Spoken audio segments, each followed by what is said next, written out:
Smokin' Tobacco's coverage of the 2022 PCA Trade Show is brought to you by Drew Estate, the rebirth of cigars. What's going on, everybody? Matt Tobacco here from SmokingTobacco.com. I am at the Crowned Heads booth, with probably one of the most anticipated booths we've been talking about, at least on the show and on the Spare No series. I'm here with John, Crowned Heads. John, how are you? Matthew, I'm doing well. Thank you for taking the time to stop by. Absolutely. You guys have been doing some really cool stuff. Last year, your show seemed very successful. You had some stuff on display. Personally, I've been getting into Crowned Heads more and more, and I've just been loving everything that's been coming out. Thank you. Thank you. I know you guys have some new things on display here. It's coming out. The first one, the PCA, is now going to be a regular production. Correct. Just kind of tell us a little bit about what you're showcasing at the show. Well, last year, I mean, this first of all is a brand new booth for us. So 10 years ago was our first trade show, and it was Mike Condor and I, 2 chairs and a pop-up screen in a 10x10 booth. And now we're standing in a new booth, title sponsor, 1,200 square feet. So that's probably the biggest new thing for us, is just being at this kind of a level, echelon, what have you. But PCA actually started off as a PCA exclusive last year.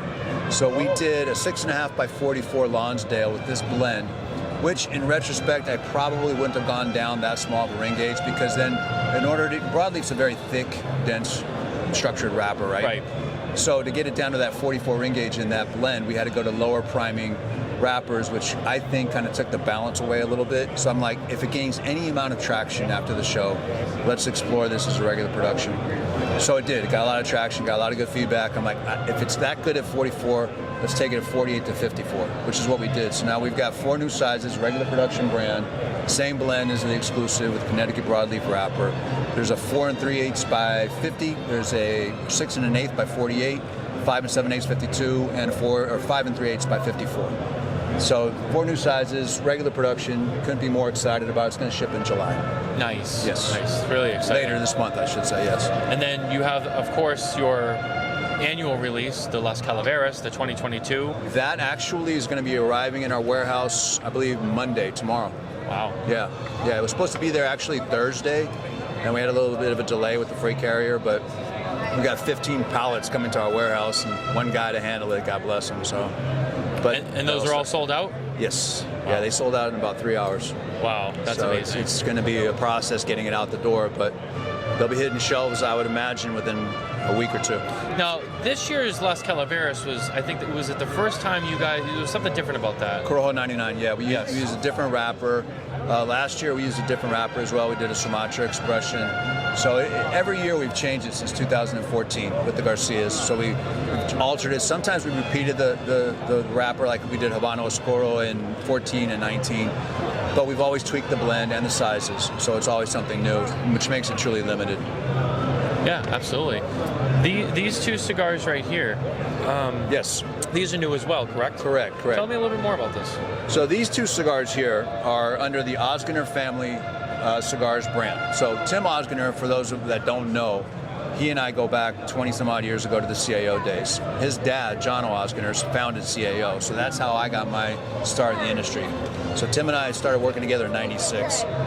When CAO was acquired by STG and went on, Tim got into the art world, and he's been doing Oz Arts in Nashville and been very successful with it. And then recently did a little soul searching during the pandemic, like a lot of people, and said, you know what, my happiest times have been when I was in the cigar business. So at the end of last year, we told Mike and I want to come back in. We're like, let's go. And so this is his first extension here. It's Bosphorus in Pison Estagia. This is a limited edition, actually, and this is his first regular production brand being made at Tabacalera Pichardo. And I couldn't be more excited to have Tim back on board. It's been great. And I just said, look, the only thing is I want to stay out of your lane. You do your thing, and I'll do the Crowned Heads thing. I don't want it to look like a Crowned Heads retread. I want it to look like your authenticity. And he's got great stories that he can tell behind both brands. And we're really excited to have him back. Yeah, I know it's been one of the top stories the last couple of weeks. It's been some big news. So yes, it's really exciting to see. I know there's a lot of other people who've been around a long time that know him, and really excited to see that. And there's newer people that don't know him, but they will. And so we're kind of building a little bit back from square one in that regard. But there are a lot of the old school guys that, oh, Tim's back, this is great. So we've had a lot of excitement throughout the booth that he's back, and the booth is a different level. And the FDA ruling just came out. That's, I mean, I couldn't think of a better, perfect storm right now. So we're pretty excited. It's a great time, Yes. It's funny you mentioned soul searching. I feel like that's been the theme of this show.